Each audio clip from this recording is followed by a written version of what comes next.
Mau tatap muka? Mau belajar dari rumah? Sambut tahun ajaran baru penuh semangat. Bekali putra-putri Anda dengan buku SD, SMP, SMA, SMK, dan madrasah yang berkualitas dari Erlangga. Buku Erlangga banyak lebihnya.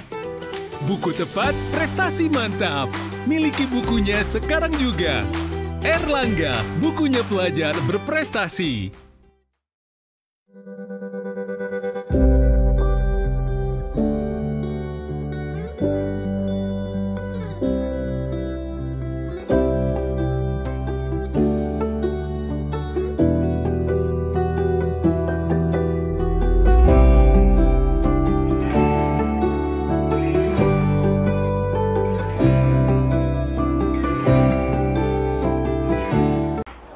Bismillahirrahmanirrahim. Assalamualaikum warahmatullahi wabarakatuh.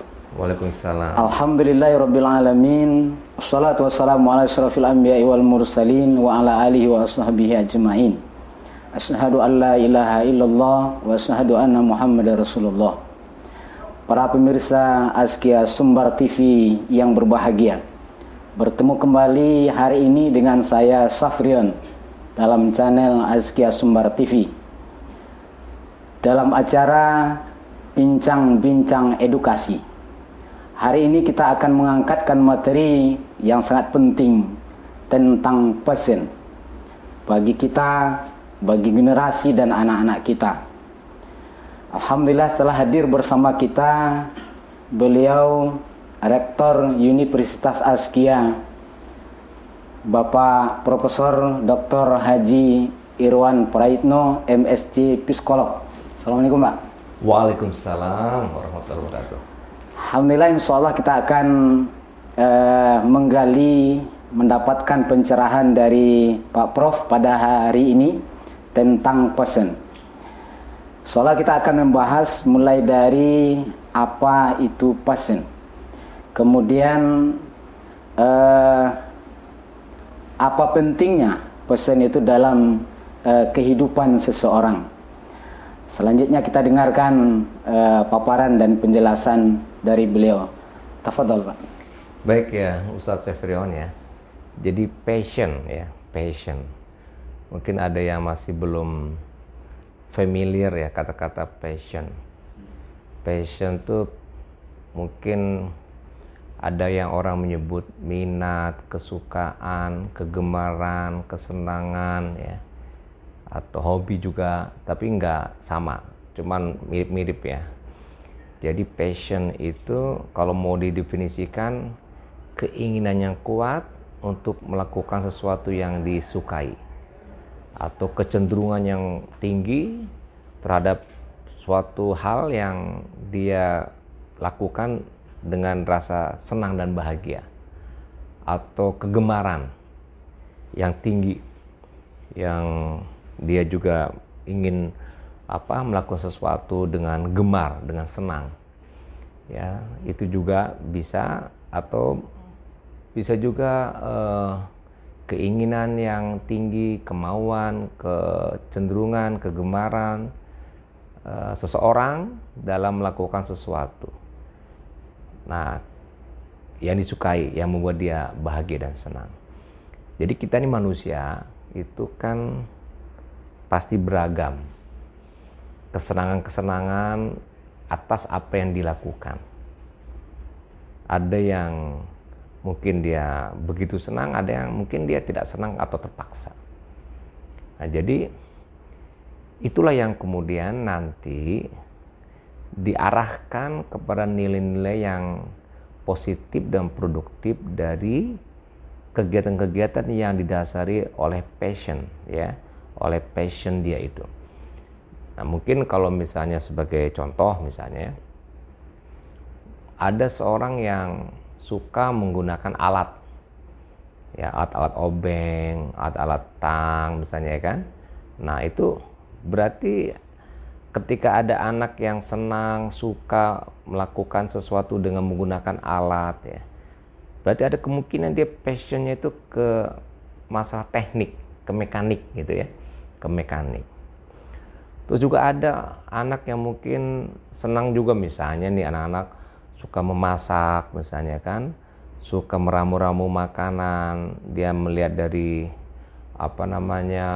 ramu-ramuan, kemudian dia buat makanan. Nah, mungkin dia passionnya ke memasak. Nah ya, passionnya ke memasak. Ada juga yang dia kalau udah bicara olahraga itu mungkin lama sampai pagi pun dia senang, suka, gemar, dan dia pun senang juga kalau dia misalnya berolahraganya, contoh sepak bola misalnya. Berarti dia ada passion juga ke olahraga bidang sepak bola. Begitu juga nanti ke musik, ke seni, ke budaya. Kalau ke pelajaran misalnya matematik, ada anak yang suka dengan matematik, senang kalau udah belajar, dia semangat, gemar dia. Bahkan kalau udah mengerjakan nggak ada capeknya dia, ya nggak ada capeknya. Nah itu juga termasuk contoh-contoh passion. Nah jadi kita yang sudah dewasa juga bisa dilihat juga passionnya. Sederhana saja, apa yang dikerjakan yang membuat dia senang, nggak bosen, dia menggemari, dia semangat, punya keinginan, punya ambisi untuk melakukan dan mengerjakannya, dan tentu hasilnya pun bagus dan baik, itu bisa kemungkinan disebutkan dengan pekerjaan itu dia memiliki passion yang harmoni, yang cocok, yang sesuai antara dirinya dengan keinginan dirinya dengan apa yang dia kerjakan. Nah begitulah kalau seandainya kita ingin mencontohkan beberapa hal yang terjadi. Nah sekarang kalau kita ingin coba lihat anak kita, misalnya anak kita kalau kecil itu kita memang belum bisa memastikan, sebutlah 100% kepada anak kita itu passionnya apa. Kenapa? Karena passion itu bisa berubah pada anak, karena faktor lingkungan eksternal pun juga cukup mempengaruhi. Ya, cukup mempengaruhi. Dia suka, misalnya, contoh anak-anak suka lagi main sepeda-sepedahan, ya mungkin angin-anginan saja. Dia setelah itu bosen, dia nggak main sepeda lagi. Pun dia suka main boneka-bonekaan, habis itu bosen, berhenti. Suka main mobil-mobilan, atau suka main ya banyak kan kegiatan-kegiatan dilakukan oleh anak-anak, ya, termasuk juga kegiatan fisik, ya, kegiatan motorik, ya. Itu masih belum bisa kita pastikan 100%. Tapi kecenderungan yang ada pada anak itu bisa memprediksi dan meramalkan passionnya itu, ya, passion. Jadi passion itu keinginannya kuat, melakukan sesuatu yang diingini, yang disukai, sehingga dia senang dan bahagia. Jadi enjoy dia mengerjakannya. Beda nanti dengan hobi, beda nanti dengan bakat, dengan minat. Itu ada irisan semuanya tapi tidak sama. Kalau hobi, dia menghobi, tapi hobi tidak selalu produktif. Ya, hobi hanya sambilan, dan hobi itu hanya suka, tapi sampai titik situ aja, nggak berkembang menjadi suatu, sebutlah kompetensi, sampai menghasilkan uang dan sebagainya. Nah itu hobi, bedanya ya dengan passion. Kalau bakat, ini bakat. Bakat itu jelas faktor bawaan dalam dirinya, yaitu suatu turunan bakat. Contoh adalah kecerdasan itu bakat. Nah passion itu tidak 100% juga dari bawaan, dia ada faktor lingkungan. Jadi tidak sama tapi mirip kalau bicara bakat. Nah sebaliknya minat, apakah sama dengan passion? Enggak juga. Minat itu murni betul-betul karena faktor lingkungan betul dari eksternal dia, sehingga membuat dia itu melakukan sesuatu karena lingkungan. Dia naik pesawat, lihat pilot bajunya bagus, gagah, kayaknya menyenangkan. Nah anak ditanya mau jadi apa, misalnya mau pilot katanya kan. Kemudian lihat polisi di jalan, mau jadi polisi, berubah lagi dia. Nah itu karena faktor lingkungan. Nah jadi passion itu lebih kepada suatu keinginan, kegemaran, keyakinan, ambisi, kemauan yang kuat melakukan sesuatu yang diingini, yang dia kerjakan dengan senang. Nah, begitu. Jadi, dan ini kalau ada pada anak, orang tuanya mengetahui passion ini, itu satu modal informasi yang berharga untuk bagaimana orang tua mengarahkan anaknya ke bidang-bidang tertentu. Contoh misalnya nanti ke SMA, itu ada IPA, ya MIPA, ada IPS atau SOSHUM. Ini dua pembidangan pelajaran ini akan menghantarkan ke depan tentang pekerjaan. Nah, kalau kita orang tua tahu passion anak itu kemana, itu akan mudah untuk menempatkan yang tepat sehingga nanti dia bisa senang mengerjakannya dan dia bisa meningkatkan kapasitas menjadi kompetensi dan bisa sukses kalau yang dikerjakan sesuai dengan passion dia. Nah, jadi itu yang disebut dengan passion harmoni. Kalau yang tidak ya berlawanan, ya itu passion yang berlawanan, yang tidak cocok. Nah, ini terpaksa.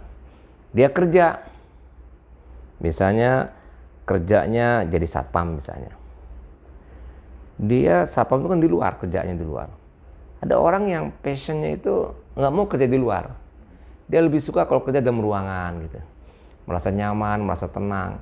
Tapi karena nggak ada lowongan pekerjaan untuk itu, ternyata diterima di tempat yang bekerja terbuka seperti tadi sebutlah satpam, ya dikerja juga.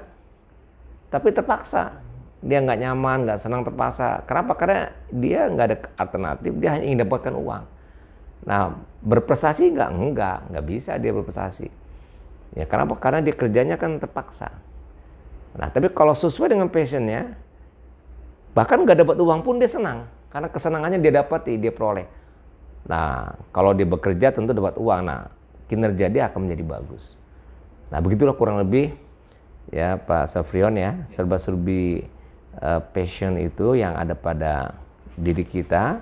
Dan tentunya kita lebih awal mengetahui, lebih cepat untuk bisa mengarahkan. Begitu ya. Ya, terima kasih Pak Prof atas penjelasannya. Berarti lebih ke keinginan ya, tidak persis sama dengan bakat dan minat gitu. Ada nggak ini pesan itu yang akhirnya salah arah gitu? Akhirnya dia punya keinginan yang kuat, tapi arahnya ke sesuatu yang mungkin tidak diinginkan ya. Kaitan mungkin dengan peran orang tua atau intervensi dari orang tua. Jadi hari ini contoh kasus ya, ada orang tua yang mungkin menggambling anaknya dengan berbagai kegiatan aktivitas, les, kursus segala macam, dengan harapan anaknya setelah besar jadi ini dan itu. Mohon penjelasan. Jadi nah inilah peringatan kepada para orang tua. Jangan orang tua itu punya ambisi yang dipaksakan kepada anak. Akibatnya anak tertekan, terpaksa, dan akhirnya gagal. Loh, kenapa bisa gagal? Karena nggak cocok. Keinginan itu keinginan orang tua. Bisa jadi passionnya passion orang tua. Oh anak, ya tentu tidak sama. Bisa jadi beda. Sama mungkin juga, tapi tidak selalu sama saja yang penting. Nah, jadi kata-kata intervensi orang tua kepada anak itu yang dilarang untuk kebaikan anak. Jadi gimana caranya? Caranya orang tua sebelum memberikan suatu perlakuan, ya seperti treatment, ikut bimbingan tes, bimbingan les ini, les itu dan sebagainya, itu harus dilihat dulu anak itu kemana passionnya. Orang tua mestinya tahu kalau dia peka. Kalau orang tua peduli sama anaknya, peka, dan dia berinteraksi dengan anaknya, rasanya orang tua tahu nih kemana dia kecenderungannya. Yang misalnya contoh misalnya, saya punya anak misalnya.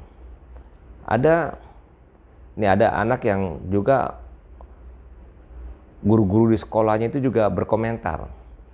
Anak saya ada yang kelas 3 SMA, kelas 2 SMA, kelas 1 SMA.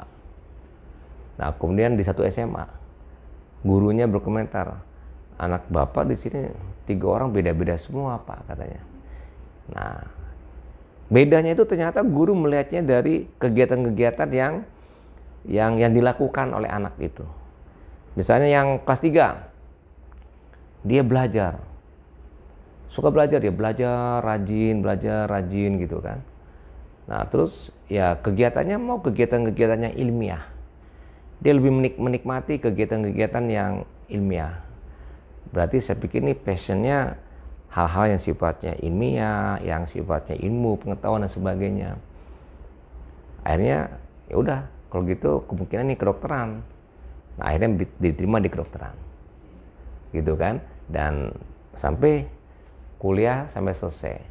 Dia bisa menjalani, bisa mengikuti dan lulus gitu kan. Berarti kan sepertinya cocok antara apa yang kegiatannya disukai di kehidupan keseharian dengan apa yang dia lakukan ketika dia kuliah. Nah, yang kedua, kuliah enggak juga. Dalam arti ilmu pengetahuan dia kurang begitu terlihat dia menikmatinya. Tapi dia menikmatinya dengan aktivitas. Ketemu orang, jadi OSIS, jadi ikut kompetisi calon ketua OSIS, akhirnya dapat jadi sekumnya, terus ikut paskibra, ikut musik, tari-tarian, ikut tarian sampai ke luar negeri segala macam. Nah, berarti itu passionnya begitu. Kalau saya paksa dia masuk kedokteran atau teknik atau MIPA, mungkin dia nggak cocok. Akhirnya dia suka ketemu orang, komunikasinya bagus. Ya udah, saya arahkan ke IPS. Dia terima di psikologi. Nah, ya kan, cocok dia terima di psikologi. Dia komunikasinya bagus. Berarti cocok passionnya. Nah, ini anak ini sekarang lagi di Australia, yang di Queensland University. Nah, cocok. Nah, yang ketiga lain lagi. Dia juga tidak mau gaul dengan orang juga tidak. Dia menikmati sesuatu yang dengan menyendiri dia. Suka menyendiri. Suka dengan kegiatan yang nggak berinteraksi dengan orang. Dia suka dengan hal yang kreatif, yang kreatif ya. Akhirnya dia masuk ke fashion. Nah, fashion. Ke teknik dia masuk, dia berhenti di teknik UI, masuk psikologi UI juga dia berhenti, dia maunya ke sini. Nah, ini lagi digeluti. Nah, ini beda semua. Nah, jadi passion itu sebetulnya bisa dilihat oleh diri yang bersangkutan, kalau dia sudah dewasa, apa yang dia sukai. Yang kalau dia mengerjakan itu, dia senang dan tidak tertekan dan enjoy. Nah, kemudian itulah yang kemudian dikembangkan. Coba kita bayangkan kalau sesuatu yang kita senangi, yang kita minati, yang kita gemari, kemudian diseriuskan, kemudian untuk menjadi sesuatu yang bisa menghasilkan, kan bagus gitu. Hasilnya jadi maksimal, lompatan hasilnya, peningkatan potensi menjadi kompetensi itu berlipat. Nah, tapi kalau sebaliknya, yang terpaksa, pergi ke kantor dia stres dulu, pergi ke kantor dia cemas, pergi ke kantor dia nggak nyaman, di kantor dia pun nggak bisa ini. Gimana cara kerjanya? Kenapa dia nggak menikmati dengan pekerjaan? Berarti dia bekerja di situ tidak sesuai dengan passionnya, sehingga dia terpaksa. Nah, ada menarik. Saya punya anak yang lain, dia di teknik kimia di UI.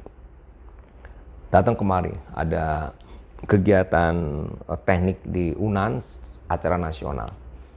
Saya ketemu dengan teman-temannya sambil makan siang. Anak-anak yang teknik kimia ini. Rata-rata mereka saya tanya, mau masuk apa nanti setelah tamat? Ini udah mau tamat semua. Saya mau ini Pak, kerja di konsultan manajemen katanya. Saya dengerin lagi yang lain. Saya ini ada di Anderson Consultant, ada lagi yang mau bisnis bidang ini itu, ada lagi bisnis ini segala macam. Tanya semuanya, terus saya bilangin, kok Anda masing-masing kok nggak mau masuk ke industri? Saya bilangin, nggak masuk ke lab atau ke industri? Kan jurusan teknik kimia kan mestinya kerja di industri. Ya, jawabannya nggak suka. Loh, kenapa Anda kuliah? Ya karena waktu itu mungkin dia nggak tahu ya, karena dia milih sendiri atau sekolahnya memilih kan. Nah, jadi itulah contoh, kalau seandainya dia tidak cocok, dia akan beralih. Nah, untung dia tahu dirinya nggak cocok, dia coba beralih. Tapi kalau dia nggak tahu tentang dirinya dan dia paksakan, akhirnya dia terpaksa. Nggak bisa sukses. Gimana seseorang melakukan sesuatu yang tidak diingini dan itu dikerjakan tiap hari, bisa dibayangkan kan? Terpaksa dan tidak akan maksimal hasilnya. Nah, itu passion. Dan setiap kita punya passion. Saya misalnya, ini contoh saya.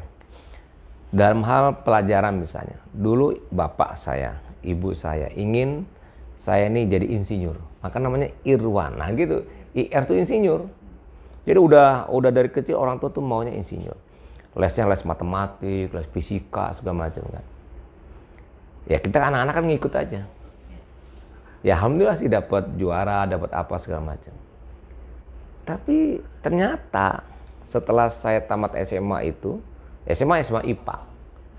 Dan ternyata saya juga di IPA tuh dapat juara umum juga, juara umum di IPA. Sebetulnya kan udah bagus tuh kan. Tapi ternyata passion saya tuh bukan di matematik, bukan di IPA, tapi di IPS. Takdir Allah ternyata saya keterima di psikologi UI. Ternyata ketika belajar psikologi cepet. Akumulasinya cepet. Saya menikmati, saya senang, saya menggeluti, akhirnya cepat gitu. Dan memahami pelajaran, mendapatkan ilmu itu senang dan menggeluti. Dibandingkan kalau saya belajar IPA. Walaupun IPA juga bisa dapat nilai bagus juga, tapi IPS lebih. Dan saya bayangkan mungkin kalau saya masuk IPA belum tentu saya profesor. Belum tentu saya bisa buat buku banyak. Karena apa? Karena passionnya nggak ke situ. Nah jadi ini kepada diri, nah kita kan karena patuh sama orang tua ngikut aja. Nah jadi orang tua yang tahu, mungkin yang mendengarkan YouTube TV Askia Sumbarni, ya lihat betul passion anak itu. Saya punya cucu, macam-macam cucu itu. Walaupun tadi saya katakan cucu anak-anak itu masih bisa berubah-ubah, ya masih bisa berubah-ubah. Keinginan, kesukaan terhadap sesuatu pasti bisa berubah-ubah. Nggak apa-apa. Cuma kita pantau aja mana. Terus pokoknya anak tuh diberikan peluang seluas-luasnya apapun yang dilakukan kegiatan. Dia suka ini ya kita bantu, kita belikan, kita fasilitasi. Tapi nanti akan mengkerucut. Dari apa yang dia kerjakan oleh anak itu akan mengkerucut kepada beberapa atau 1-2 kegiatan yang menjadi permanen dan itulah passion dia. Dan itu yang nanti kita akan kembangkan. Jadi intinya begini aja, apa kegiatan yang dia sukai dan senangi, yang dia gemari, itulah passion dia. Sederhana aja. Jadi pertanyaannya sederhana aja kalau ingin tahu. Misalnya anak saya yang ke-10 nih, dia mau masuk ke kuliah sekarang. Ya ini mau kemana? Oke, dia nanya kan. Nah sekarang ayah nanya lagi. Dari sekian banyak pelajaran, sebelumnya gini, sebelumnya dia mau IPA atau IPS. Kan dari SMP nih, SMP Askia. Masuk SMA 28 di Jakarta. Langsung penjurusan IPA IPS. Coba, kamu kan udah belajar tuh SMP. Ada matematik, ada fisika, ada biologi, ya, kemudian ada ekonomi, ada segala macam. Ada IPS, geografi. Dari semua itu, pertanyaan ayah, apa yang kamu lebih suka? IPS. Oke, IPS. Mana yang paling tinggi nilai dari semua itu? IPS. Yang ketiga, mana yang lebih disukai belajar dan nggak tertekan dan lebih enjoy? IPS. Udah IPS aja. Kesenang aja, mudah aja. Jadi paksain IPA jangan. Akhirnya masuk IPS. Dah, IPS. Tentu dia lebih menikmati kan. Sekarang udah kelas 3, mau masuk kuliah. Kan ada macam-macam kuliah itu. Dari mulai akuntansi, manajemen, studi pembangunan, hubungan internasional, komunikasi, psikologi, sosiologi, sejarah, kemudian sastra, banyak itu kan semuanya ruang lingkup IPS. Nah, kamu milih apa? Apa yang mau dipilih ya? Nah, pertanyaan sama juga. Dari pelajaran ini, mana yang kamu lebih suka? Ekonomi katanya. Oke, ekonomi itu ada akuntansi, ada manajemen. Mana yang lebih senang belajarnya? Manajemen. Nilainya mana? Ya kan belum ada pelajaran manajemen kan belum ada di SMA. Cuman dia udah bisa membayangkan kan, dia udah bisa Google segala macam, udah saya suruh cari. Lebih suka manajemen. Ya udah kamu ngambil manajemen aja. Nah, jadi sekarang lagi ngambil manajemen. Terus Ada pilihan lagi, ini ada yang kelas internasional apa kelas ini. Nah udah kamu gini, saya tes, kamu persiapkan TOEFL. Jadi TOEFL itu bahasa itu juga kemampuan intelektual juga, verbal. Ada orang yang kalau nggak passion juga di bahasa, belajar di tes skornya di bawah 400 terus. Kalaupun ada yang 400 dikit-dikit dah, itu berarti nggak passionnya. Nah anak saya tes sekali masih di bawah 500 2 kali. Saya mulai ini jangan-jangan nih nggak cocok di bahasa juga. Kalau gitu nggak cocok berarti jangan dipaksakan. Ternyata terakhir dapat 515 itu berapa ya? Pokoknya lewat udah 500. Yaudah kalau gitu masuk ke manajemen kelas internasional. Nah itu contoh kita mengarahkan anak itu dari apa yang dia kerjakan, yang dia sukai, yang dia minati. Pertanyaannya begini, Pak, ternyata nggak ada yang disukai. Sebetulnya itu nggak ada juga sebetulnya. Pasti ada 1-2 yang dari yang tidak disukai, ada yang lebih disukai. Atau yang kurang yang nggak disukainya, pasti ada tuh. Nah itu aja kita ambil. Kalau dia sudah remaja, sudah dewasa, kita bisa ajak diskusi. Tapi kalau anak-anak, ya kita lihat aja jauh-jauh kita arahkan. Ya, apakah mungkin mudah dia lebih ke eksak, lebih ke sosial, terus kerjanya apakah ke enterprising, apakah dia ke mechanical, ke realistik, ke investigatif, ke sosial, ya kan? Kemudian ke creativity yang seni. Itu kan ada beberapa bidang yang bisa untuk melihat kemana arah keinginan, kemauan, kegemaran yang dia lakukan kepada sesuatu yang disenangi, yang diminati. Itu bisa kelihatan. Nah, kalau mau pendekatan ilmiah, ya dites. Tapi kalau pendekatan alamiah, ya tadi, observasi. Lihat aja begitu. Gitu, Ustaz. Ya, makasih Pak Prof. IP. Bapak dan Ibu, para pemirsa Askia Sumbar TV yang berbahagia, jelas begitu tentang fashion dan bagaimana urgensi bagi seorang orang tua mengetahui fashion siswa atau anak-anaknya, dan juga bagi kita semua. Sepertinya dari bahasan kita pada kesempatan ini jelas bagi kita semua tentang fashion ini, dan sebelum kita akhiri, kami minta closing statement dari Pak Prof. Ya, jadi kita manusia pada dasarnya ada beberapa kegiatan yang disukai, yang diminati, yang digemari. Kita biasanya ada itu.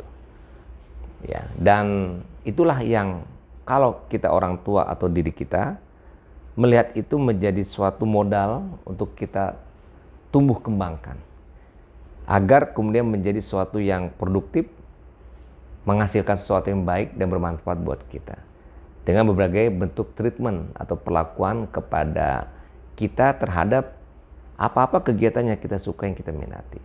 Bila tepat, sukses. Tidak tepat, gagal. Oleh karena itu orang tua tidak boleh memaksa kehendak orang tua kepada anaknya. Karena orang tua beda dengan anak. Anak kita ada 2-3 pun juga beda-beda, nggak boleh disamakan juga. Masing-masing punya jati diri, punya keinginan, kemauan, kesenangan, kegemaran yang belum tentu sama. Dan itulah yang kita amati dengan baik sehingga mengarahkan pun juga tepat dan baik yang membuat dia akan sukses di masa depan. Insya Allah kami yakin apapun yang digemari oleh seorang anak dengan keinginan dan kemauan yang kuat itu bisa menghantarkan anak-anak itu sukses ke depannya. Mudah-mudahan begitu. Terima kasih Pak Prof. IP. Pada kesempatan ini para pemirsa Askia Sumbar TV yang berbahagia, demikian bincang-bincang edukasi kita pada kesempatan ini. Mudah-mudahan bermanfaat untuk kita semua. Kita akhiri dengan membaca Subhanakallahumma wa bihamdika asyhadu an la ilaha illa anta astaghfiruka wa atubu ilaika walhamdulillahirabbil alamin. Assalamualaikum warahmatullahi wabarakatuh. Waalaikumsalam.